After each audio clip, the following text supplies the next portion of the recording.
Good afternoon, everyone. Welcome to Ross-Sade Stadium at Purdue University.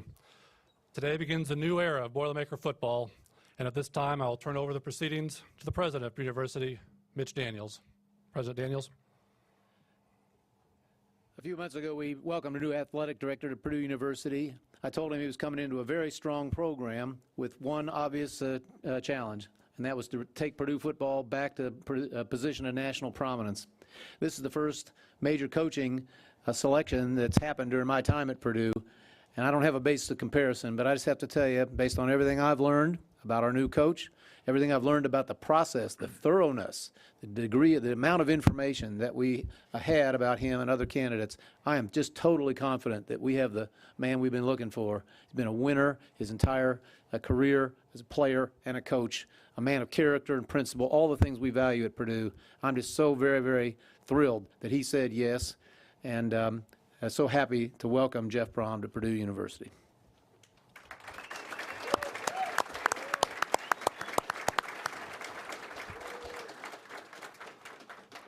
And now to make the formal introduction, here's Athletics Director Mike Bobinski. Thank you, Tom, and thank you, President Daniels. As Tom mentioned, it's a new day and an exciting day for Purdue football. But before I speak more about that, one thing I do want to take a quick moment to say, and that's I said it to our team earlier, and President Daniels actually said it to our team earlier this fall, how much we appreciate what they've done over these last 6 weeks. Under difficult of a midseason coaching change, it's not easy for them to stay together, to do the right thing, to represent Purdue in the way that they did week in, week out, and beyond our team, likewise our coaching staff. Our coaching staff acted in the absolute utmost professional manner. I have the greatest respect for who they are, what they've done, particularly Jared Parker, who is, I think, in the room here somewhere today. I hope he is. I know there he is in the back over here. Hey, Coach Parker.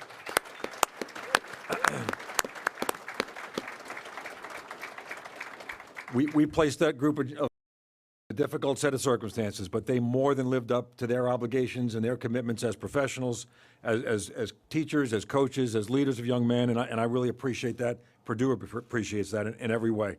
I also would tell you that I truly believe those last 6 weeks, while they didn't reflect the results we all want, were part of the process of turning this thing in the right direction. Things were different. Things had changed. Our players handled themselves in a different way, and in a way that to me sets the foundation for what we want to accomplish going forward. So again, I want to certainly give my thanks to all that. We all recognize that it's been a tough stretch for Purdue football. Our community, our family, everyone associated are hungry for improvement and success, and that goes for everybody in this room, and I know that, we all know that. But it is, as President Daniels said and as Tom mentioned earlier, it's a brand new day for Purdue football today.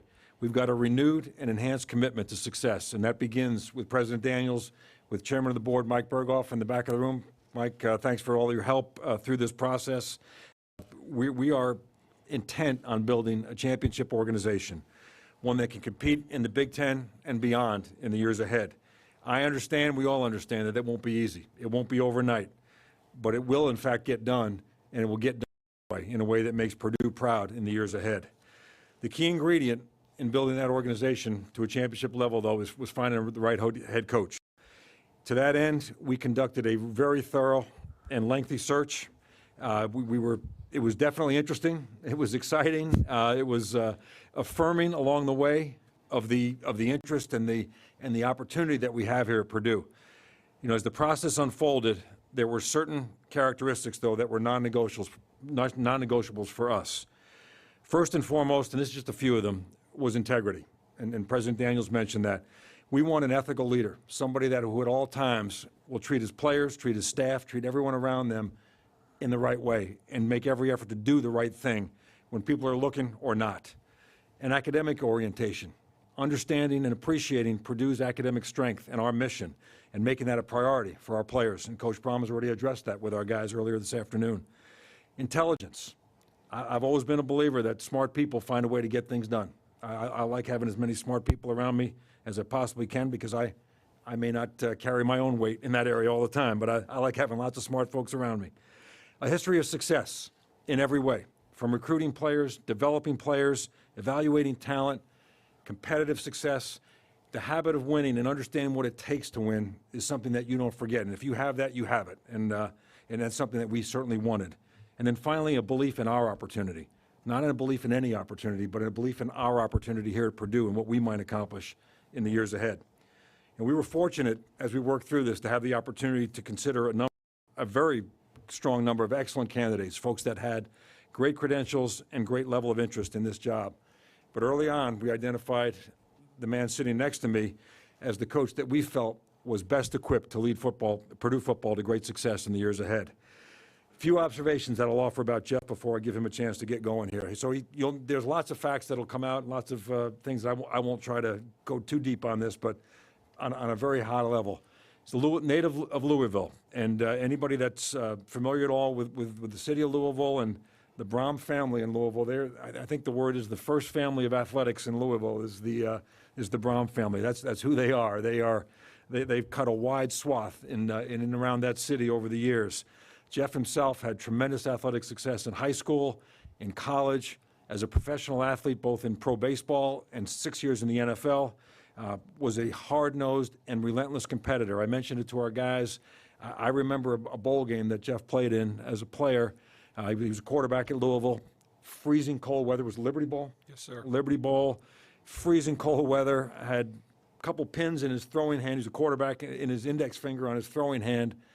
Still completed 19 passes that day, led them to a victory over Michigan State, and that's all that everybody talked about. I watched that game. I still remember seeing it. So I've known about this gentleman for a long, long time and who he is as a competitor. A high-integrity individual, someone who's respected by his players, his staff, and literally everyone that I spoke to. I could not find somebody to tell me anything other than the highest level of praise and respect for how this gentleman carries himself each and every day. As a head coach, back-to-back conference championships, 3 consecutive bowl games in 3 seasons, and a 30-10 overall record. By my Long Island, Longwood High School math, that's 75% winning percentage. That's pretty strong by anybody's estimation. Considered to be one of the very top offensive minds in college football today, and one of the developers of quarterbacks, which takes us back to some great days in Purdue history. The results are there to back that up. He plays exciting, aggressive, productive brand of offensive football that's all his own. It isn't somebody else's system. It's Jeff Brohm's system, and one that he's put together by borrowing the very best ideas and concepts from around the game of football, and that's a great testament to who he is as a coach. And then finally, a tremendous family man. He mentioned it to our team earlier, and I would tell you this, in our final conversation with Jeff, as we were getting this thing to what I was certainly hoping was the finish line, the last question he asked of us was, hey, I need to know that it's okay if my family is part of this, if they're around, because they matter to me. And President Daniels, before I could answer, President Daniels said we wouldn't have it any other way. And I think that says an awful lot, again, about who we are, but also about who Jeff Brohm is as an individual. So without any further ado, it's my great pleasure to introduce Purdue's new head football coach and welcome Jeff, his wife Jennifer, who's over here, his son Brady, who's in the third row over here, and his very shy daughter Brooke to the Purdue family. So, Coach Jeff Brohm, welcome to Purdue.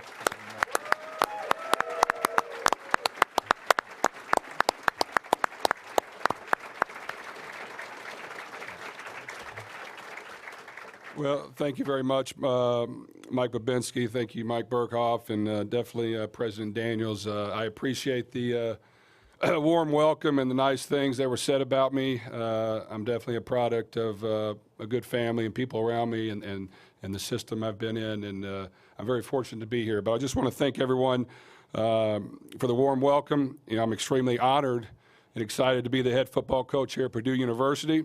As a person, I grew up in this region of the country. I know the reputation and the tradition of Purdue as a winning football program and a stellar academic institution. I'm 100% committed to restoring the glory past of Purdue football while upholding the values and integrity that Purdue represents. In my discussions with Mike and President Daniels about this program, I was extremely impressed by the total commitment that they have and the Purdue community have to building the football program in a consistent winner, a championship team the right way. The honesty, professionalism, and passion they showed in our discussions convinced me that Purdue is a great opportunity that any football coach would want to have. I want you to know that I am all in, and I ask Purdue fans to be all in with me and our team. Purdue is known as the cradle of quarterbacks, and we will play a brand of football that features the quarterback's strengths. Our style will be wide open and exciting, and we think the fans will enjoy watching us play. I want our players to work hard, but also have fun playing the game while also excelling in the classroom. Our motto really is simply, before the game, we want to play harder, play tougher, and play smarter than our opponents. And our players will rally around those fundamental concepts and play with intense passion and love for the football game.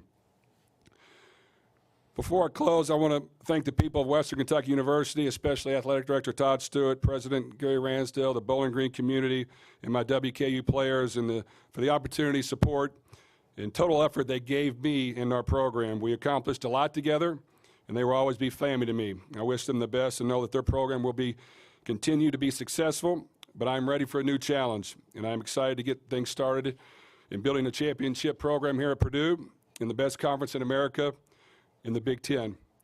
That's kind of the written statement. Now I do my talking.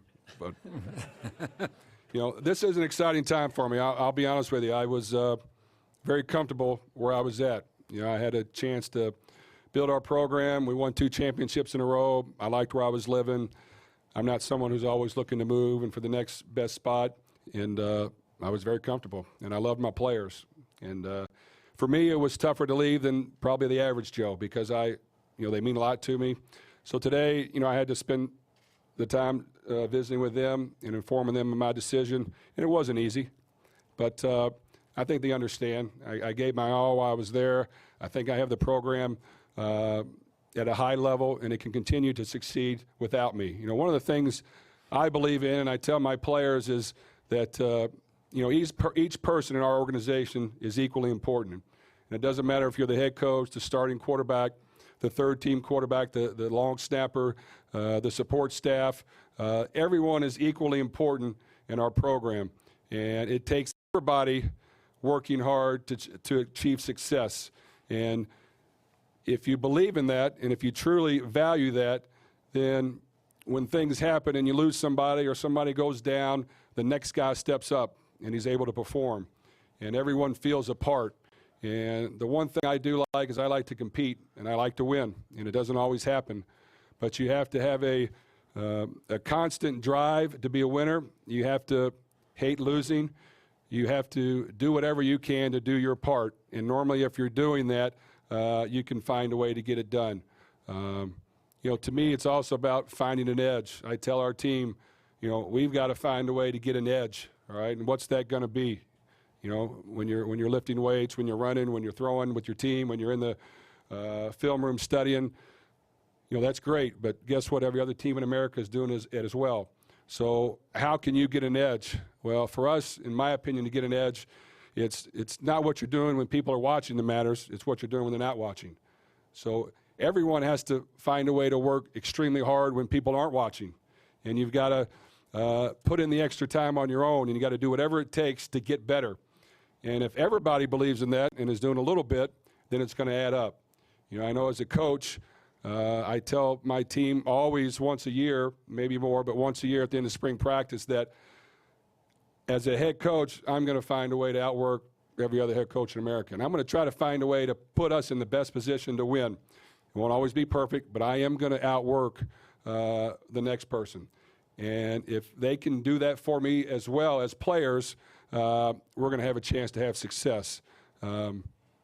This is a great opportunity. It's a great challenge.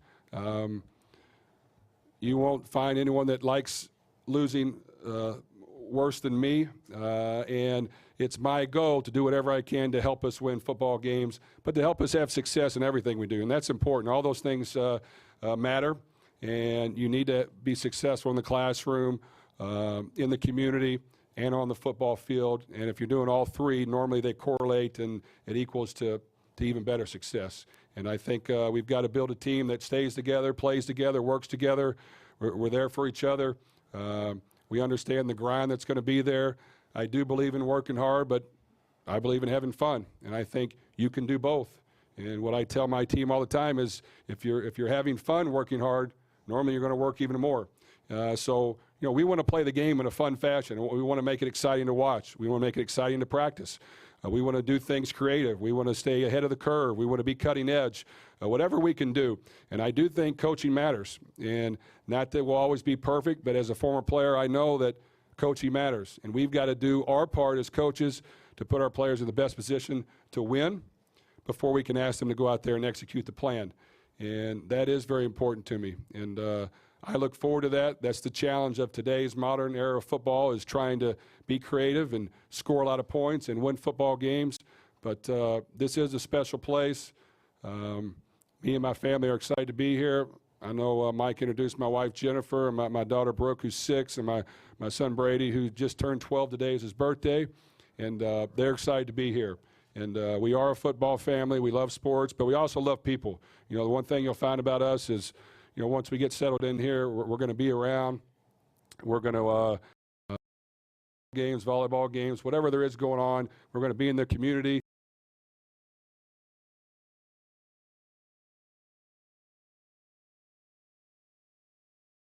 Done, and all we ask is that they support us.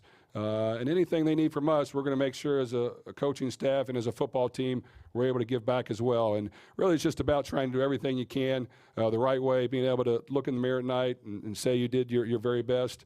And if you do that, I think things will add up. But once again, thank you for having me, and I'm excited to be here.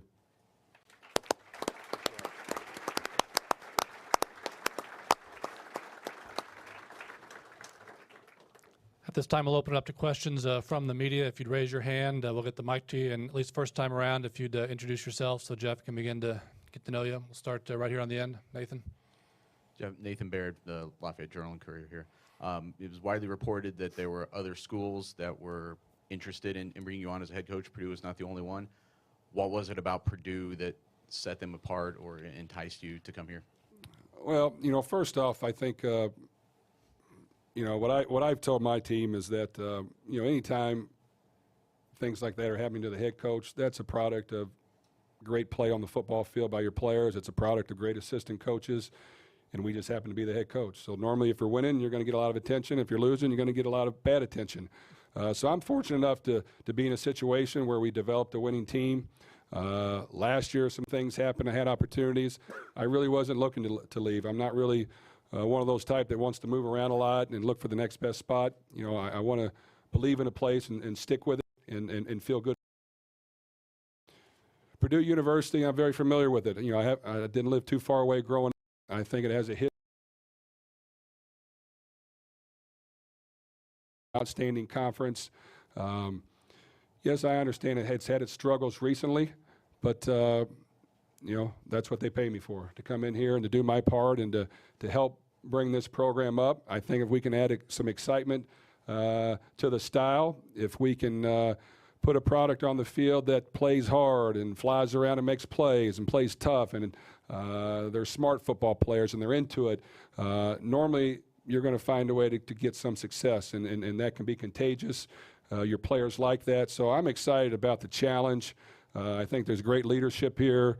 They're investing a lot into the football program. They understand what it takes to win, that it does take everybody, and Purdue really stood out to me.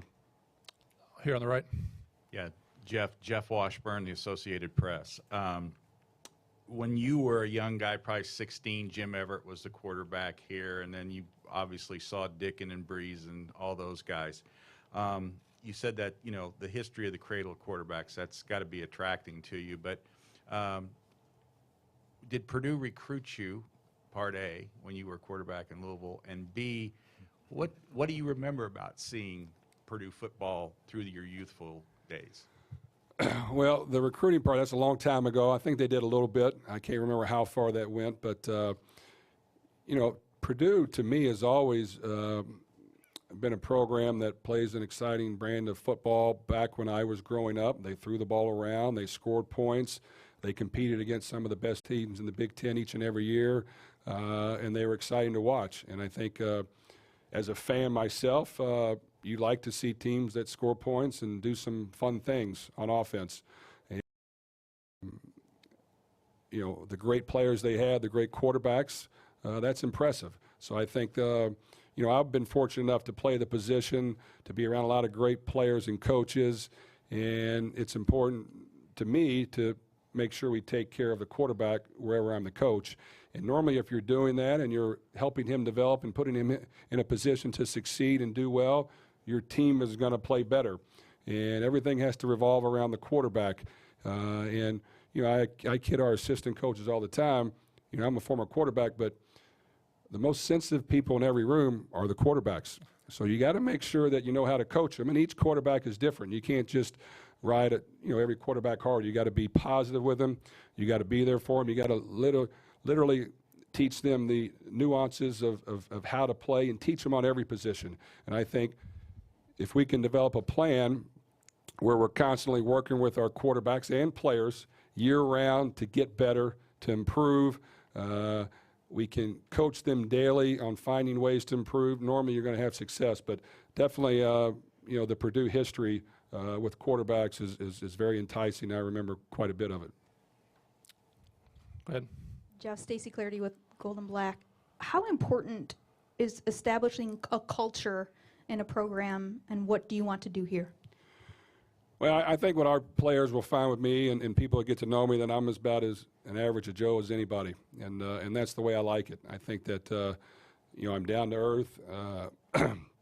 Excuse me, I lost my voice a little bit this weekend, but I'm down to earth.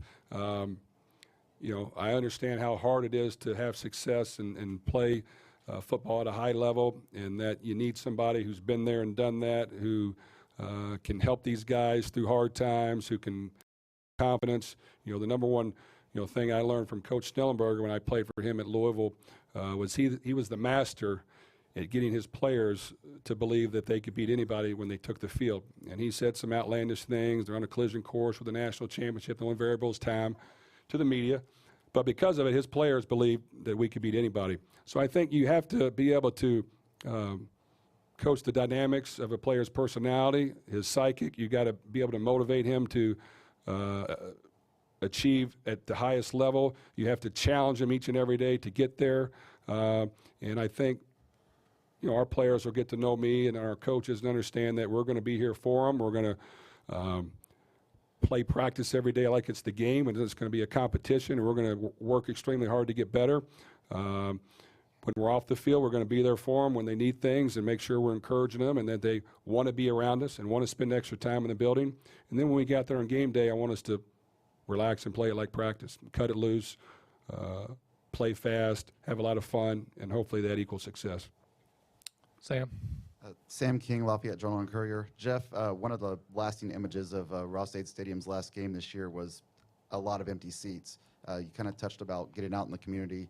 What do you have to do to, I guess, re-energize this fan base and bring back a lot of those fans who are no longer coming to games here on Saturdays? Well, I think that, excuse me, anytime things aren't going exactly the way you want, everything diminishes. But I think that, you know, there's a lot of football talent in this program. I think there's a lot of history at this school. I think that everyone wants to see a winning product and to see progress. And I know that, you know, I'm going to make sure that myself and our players and coaches get out and we emphasize everyone that we're going to work extremely hard and do our part and stay to the grind and be able to fight through the hard times and do whatever we can to help us win and have success. And excuse me, it may not happen overnight, but you know, you've got to be able to battle through that. I think, you know, being a former quarterback, there's a lot of times you don't have success. Being a former baseball player, there's a lot of times you don't have success. And you've got to find a way to just stick to it, grind through it, stay together. We'll make sure that we try to do our part as coaches and play an exciting brand of football and give our players a chance to succeed. And I think when you're doing all those little things, they have a chance to add up. And then once you can kind of get on a roll and get some success going and get a few victories, the confidence shoots up. Your players really start believing, your fans start believing. And I think when the players do see the fans come back and in the stands, it makes a difference. And it's a lot better playing with people out there supporting you than an empty stadium. And our players will definitely feel that. And I know they're looking forward to this upcoming season, being a new season and a new challenge. And I know I am as well. Mike. Mike DeFabo, CNHI Sports Indiana. Jeff, how much of an opportunity have you had to evaluate the current roster, and how would you just analyze the situation that you're walking into? Well, I haven't analyzed it to an enormous degree. I wanted to try to make sure I, took care of our team and got us to the championship and got a victory, and then, things got hectic fast. But, I've definitely looked things over. You're always going to lose some players at every position, which we will. But new players have to step up. So have I studied a lot of video? No, I have not yet. So it's going to be important for me to play catch up and to get to know our players, not only by film, but getting to know our players as people, get around them, make sure we get the proper people in here as quickly as we can to help recruit the next guys and get to know the current team. But, I'm excited about it. Rob? Rob Blackman, Purdue Radio Network. When Mike Bobinski came on board in September, one of the slogans or mantras he emphasized, not specifically to football, but emphasizing football, was an all-in mentality to rally the Purdue fan base and the alumni and those that follow Purdue football. As kind of a follow-up to Sam's question, how important is all-in now that you take over the reins and bringing back that fan base and that support and getting everyone rallied around football and, again, bringing everyone all in on this program and trying to have some success? Well, I think all in is vital. And, sometimes we make things harder than it is. I think it's not that hard to be all in. I think you just have to have an attitude of support and that have the discipline to want to work through things to get there. But I think that if we can get our players all in and believing that they can be as good as they want to be, if we can give them mechanisms to have success, and then show our fans, what we can do on a daily basis. And if everyone can see that, and, I think it's important the way you play the game. I think, it's going to be important, we take the field and do those three things. We got to play hard, we got to play tough, we got to play smart, and we have to do that every single game, better than the other team. And if we do that, the fans see it and people recognize it. And whether you win or lose some of those, if you're doing those three things, they're like, man, that team really plays now. They are playing and they are flying around. They're having fun doing it. It can be contagious. So we're hoping it gets contagious, and we hope everyone buys in and they're all in. But, yes, definitely, we need everyone to be all in. And I know there's always a little doubt here and there. Shoot, there's doubt in everything we do. But we just got to believe in it and stick together, and I think we can achieve it. Here on the left. Shad Roth, Deep Dish Sports. I know it's really early in the process, but do you plan on bringing most of your current coaching staff from Western Kentucky with you? Well, excuse me. Well, I haven't made final decisions on all that. There are a couple key guys that we're probably going to find a way to get here. I'm going to make sure I talk to everybody that's here as well. Not rush into anything too soon, but there's a lot of great coaches across the country. There are certain people I am comfortable with, so that's important as well. But, there are good football coaches everywhere. And I think if, as a head coach, it's about putting them in an environment where they can achieve success. They want to work hard. They believe in what we're doing. They enjoy what they're doing. They see progress. They display an attitude where they want to work with our players on a daily basis and want to go the extra mile. Even with my assistant coaches, I believe in, I want them to enjoy coming over the building. And as a head coach on the field, it's going to get intense, and you're going to want to try to win, and I want that. You have to have some passion when you play the game. And even me as a skinny little quarterback, you got to have passion and toughness when you play the game. But when you're off the field, you want an environment where people enjoy each other's company. They're all in to find a way to win. And when you lose, it's important as coaches, in my opinion, that we take the blame first. We point the finger at ourselves. We tell our team, look, this is what we need to do better, and here's how we're going to do it. And then we get to the team. And it's not always the player's fault. And I think if we can create an environment where our players know that we're in it for them, our coaches are here and they believe the same thing, we'll get the right people here to do it. Alan? Alan Karpick from goldenblack.com. Recruiting, obviously, you probably haven't had a lot of chance to look at the landscape just yet, but what will be your philosophy on recruiting? And from a geographic standpoint, Do you have any inclinations of how you'll do that at Purdue? Well, I think in recruiting, one of the main things you have to do is, evaluate talent, build relationships, all those things everyone does. But I think for us here at Purdue, there's going to be a 3-hour radius from this town. We got to make sure that we hammer home at that, and we get all the great players we can that have an interest in Purdue over here, get to know us, what we're going to do, get around us, get around their coaches, and find a way to convince them to come play at Purdue. I think from there, it's important, in my opinion, to go south quite a bit. And I've had a lot of success south from Florida, Georgia, Alabama, working our way up into Texas. All those things are important to get as many good football players as you can. When you have assistant coaches, there's going to be connections everywhere you're at. So we'll make sure we go around the country when we need to, but I don't think we need to recruit all 50 states. And I think that from a recruiting standpoint, it's important that you go out and get the best quarterbacks you can. I think it's important, in my opinion, which, as a skilled player, people won't believe, but I think you have to get the best linemen you can on both offense and defense, and you have to have enough of them. I think some people sign too many skill guys and don't have enough linemen. No, you have to have the linemen, to win at a high level on both sides of the ball. Skill positions we're going to recruit, but normally there's a lot of those guys out there. And if you coach them up and you get guys that want to become great, you can help develop those guys to be great. But, that's kind of the map that we'll have to start off. Obviously, we can adjust on the way. And if there's any great players that have interest in Purdue, we're going to go after them. And I think if we can display what we're all about, get to know them, we'll have a chance. Kyle.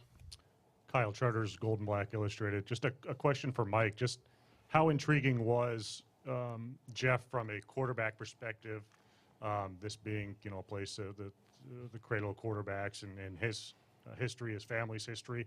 Was that pretty enticing in having him as the next head coach? It was, but honestly, it was more about just the history and the background. It was more about the results that he's put together, Kyle. As I looked deeper into the actual production and the statistical dominance and positioning nationally that his quarterbacks and his offenses have had since he's been a head coach, it was hard to ignore. Even as an offensive coordinator, he put up top 10 national offenses, and those were the types of things that intrigued me as we got into this process, and I wanted to know more as I saw statistics that were really, really notable. Jeff, or Ken, sorry. Coach Ken Thompson, Lafayette Journal and Courier. Staying with the all-in mantra here today, what commitments did Purdue University make to you beyond your contract to give you the best chance to succeed here? Well, I think these guys definitely committed to me that they were all in to helping this football program achieve success. And I think, you can look at the financial investment into the new facility, to the improvement in the stadium. There's a lot of things that they've done to show me that they're all in. And, and then from there, it's on me. And I think that, as a coach, you have to take it upon yourself to do your part. And I'm excited about this challenge, but I think this administration is all in. And we understand it may not be perfect at all times, but it'll be a daily process. You have to never give in. You have to continue to work at it. You have to be there through some of the hard times, learn from it, and then move on and get better.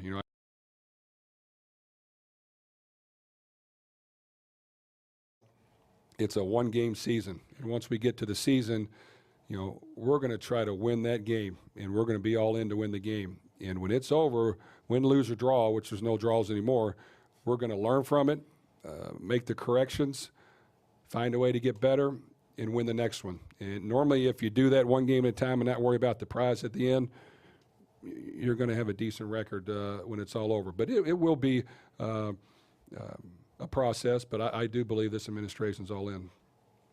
Nathan. Nathan Baird, Journal and Courier again. My follow-up would go to Mike and Mitch. Just following on that question, what commitments did you feel like you needed to communicate through this search process to entice a candidate, and what is that meaning right now, I guess, for the athletic department's bottom line going forward? Well, one of the things that we talked about, Nathan, with as we got into the search, was that this, as important as it was to find the right head coach, and that is the cornerstone of this whole operation for sure. It's if you just change the head coach and you don't do other things in terms of building an organization, you probably aren't going to land in a dramatically different place. So we did talk about building the organization out in a way that gives us a chance to be successful, to have championship level success. And so to that end, we've outlined what we think that looks like. We've talked about it with Jeff, and I think he understands where we are. We understand where he is and what we believe he needs as a head football coach, to have the support staff, the people around him that will put us in a position to succeed in the Big Ten and beyond. And so we're committed to that. We understand what that's all about, and we're prepared to do it here in the days, weeks, and months ahead. President Daniels, would you like to add anything? Or? National Championship Caliber Performance Center opens this fall. Now we got a National Championship Caliber coach. Mike, before the selection was made, as he said at the front end, ran through with me a number of the other elements that he thought would be necessary in terms of assistance and a few other features, and we're going to make them work within the parameters of the budget that we've maintained here. And there are new resources coming, as you know, Nathan, and that's going to help. And our emphasis is on football now. Across the rest of the program, Purdue's other sports and our other facilities, I now know, are the equal of any probably in the nation. And a fantastic job has been done. And now we're going to turn our attention and our resources to the piece that's been missing the last few years. And the biggest single piece of that just got put in place today. Jeff? Jeff Washburn, AP again. I guess you were a 9-year-old kid growing up in Louisville when Purdue reached out to Western Kentucky the last time and hired Gene Cady here as the basketball coach. Now, 30-some years later, the court's named after him.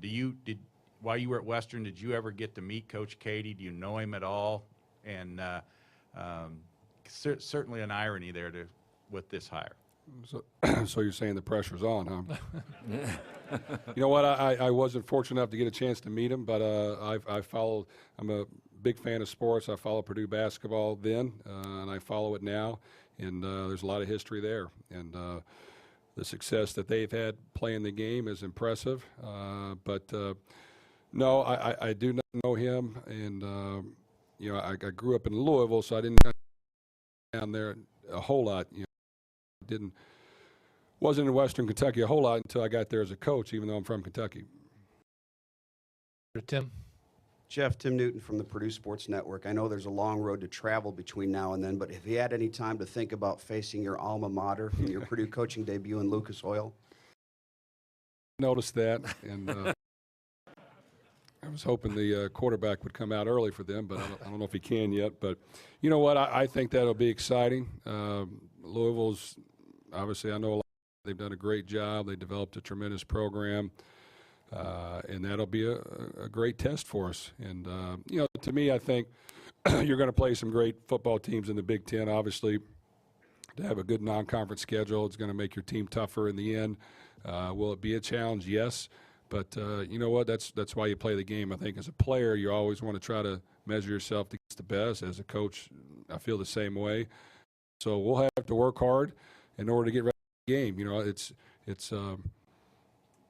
I'm not a big guy that speaks a big game, but I like to carry a big stick. But we have a work cut out for us, and we know it. But we just got to go to work on it, grind on it each and every day, try to continue to improve, use every last resource time we can to get that done. Schedule mapped out for our players where they know how to improve and how we can make progress, and that's in every facet. And I think hopefully over time that adds up. We'll take a few more, Mike. Mike DeFabo, CNHI Sports Indiana. Jeff, which coaches do you feel have been most instrumental in your development as a coach, and which do you kind of emulate or look up to? Well, I've been lucky. I played for a lot.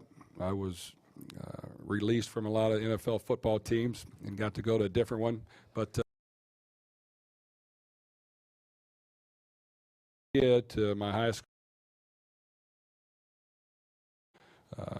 really loved his players. That was important for me.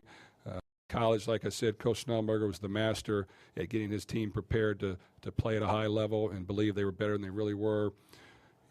went to San Diego with Ross as our head coach and played with some great coaches.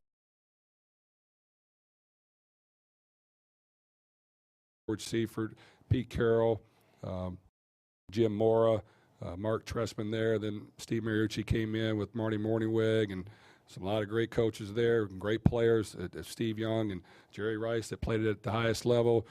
I went to Tampa Bay with Tony Dungy, who's the unbelievable human being, an outstanding coach. Learned a lot from him. Was in Denver for a year and a half with Gary Kubiak and Mike Shanahan, and those guys took the West Coast offense to a new level, adding the shotgun and those things, and then bounced around a few other places. So really, as a backup who's just trying to make the team, you kind of listen a little more and a way to at least produce a little bit. So when you get in there, you can make the team. So, that I learned everything from. And then, coached for a lot of great, with a lot of great coaches as well. Coach Petrino at Louisville and Ron Zook at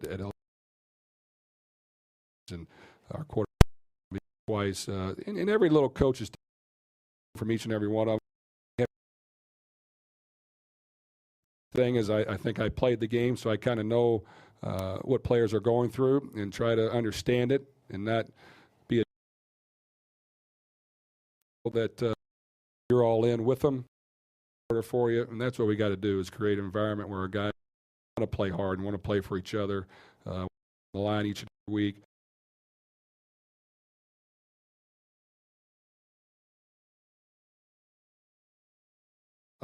Talk a lot today about the quarterback. What elements and characteristics do you look for in recruiting a quarterback? Well, I think I got a pretty good feel on that, and obviously leadership skills and toughness, all the intangibles are important. So I think when you're recruiting them, you do need to get to know them, and you get to know what their makeup is. Really love football. Are they willing to go the extra mile? I love it when they play some other sports and they're used to competing each and every day. And then, of course, you got to look at, the release and the motion and the athletic ability, all those things. But really the intangibles are as important as anything. And I think if you can get a guy that wants to work hard, I think we have a plan and a method to improve them.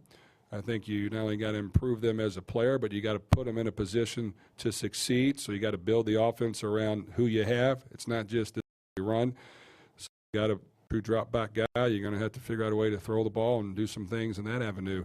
If you got a run around guy, dual threat guy, you need to make sure you take advantage of that. So you got to build it around his strengths, and you got to make sure he's not getting hit a lot. I think sometimes guys get hit a lot, turn the ball over too much and make mistakes. So you just got to take care of them. And everyone's different, and we'll make. I think we got a good feel of the pulse of that position, and how to develop it, how to hopefully recruit it. And you need more than one. You need guys. Even this past year at Western Kentucky, we had a starter who was his first year starting for us, played outstanding, but